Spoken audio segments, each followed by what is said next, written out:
Today is April 8th, 2023. And as you can see, I'm up in my wheelchair. So, got to start sitting yesterday for the first time. Felt pretty good. Got outside even for a little while earlier today, and it was sunny out, so I didn't even have to. I wore a sweatshirt and then took that off because I got warm. So, it's feeling good. It's springtime. Getting close to being healed up, which is, yeah, it's awesome. So, for the past 5 or 6 years, probably, I've had this kind of personal tradition of watching The Passion of the Christ on Good Friday. And Passion of the Christ is a very moving, like sort of gut-wrenching depiction of the crucifixion of Jesus. It's a very well-made film. But this year, I just couldn't bring myself to watch it. And the reason I couldn't bring myself to watch it wasn't because that it would make me uncomfortable or anything like that. The reason I didn't want to watch it is because I'm in too comfortable of a place to watch it. So it doesn't feel right to watch the crucifixion of Jesus through a screen while I'm laying in my comfy bed with pillows and climate controlled room and all the food I could want, and just a very comfortable life.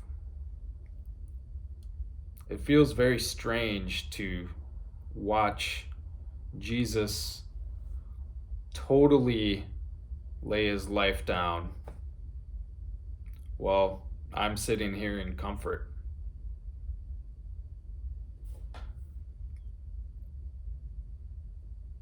I read this book over the past few days called Only If God Says So by Karen Black, and she is still alive, but this book was her story of her days working as a pro-life advocate and basically showing the type of sacrifice and laying down of one's life that's required to follow Jesus.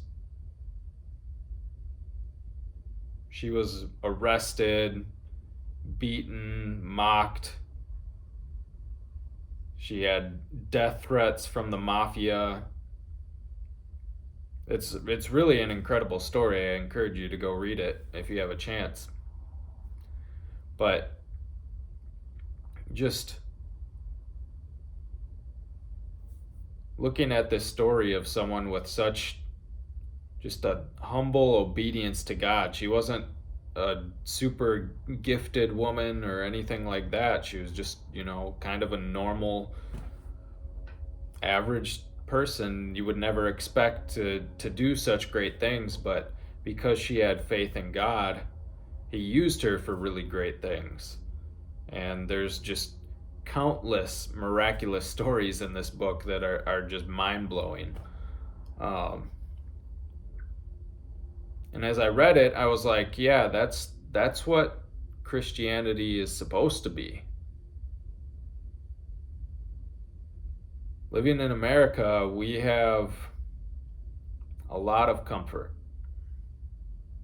And it can easy to just get caught up in, I have this ministry I go to, and I go to church on Sundays, and I do this and that, and without really thinking about what God is asking of us.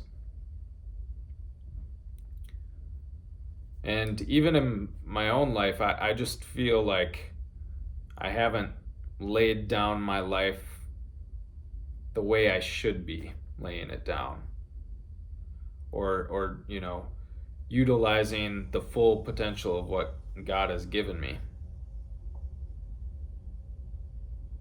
So I was very convicted about that, and so I couldn't bring myself to watch Passion of the Christ because I just feel like I have all this comfort, and it wouldn't be right.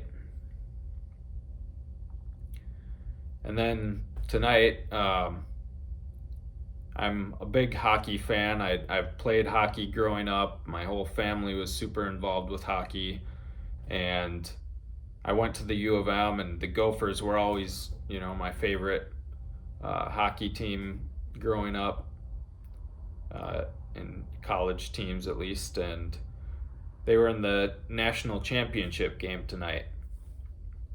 And I wanted to watch it, but it wasn't on like regular TV or anything. It was, you only could get it by watching ESPN Plus. And so I was like, I don't know. I don't really want to buy a subscription thing, but I really want to see this game. So I just went for it and got it.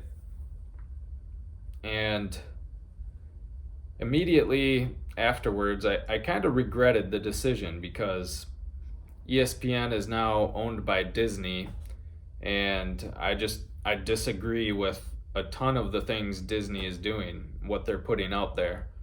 They're basically making propaganda to brainwash children and get them into LGBT lifestyles and transgender ideology and all that stuff. And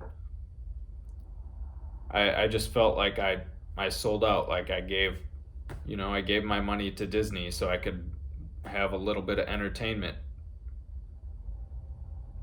And the Gophers didn't even end up winning anyways, and it was just like any other hockey game I've watched. It was a good game, but I'm thinking about my level of comfort and the cost of following Jesus, and I'm like, man, I can't even give up watching a hockey game when it conflicts with what I know is right and what I know is wrong. And what Disney is doing, it's wrong. So I'm thankful for God's forgiveness, and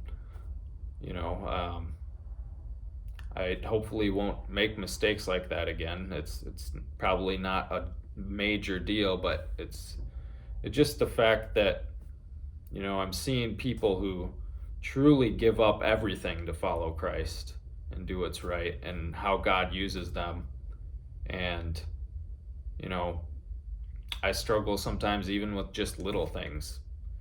And if I can't say no to a little thing, what's going to happen when there's a big cost that's required? So it's something to think about.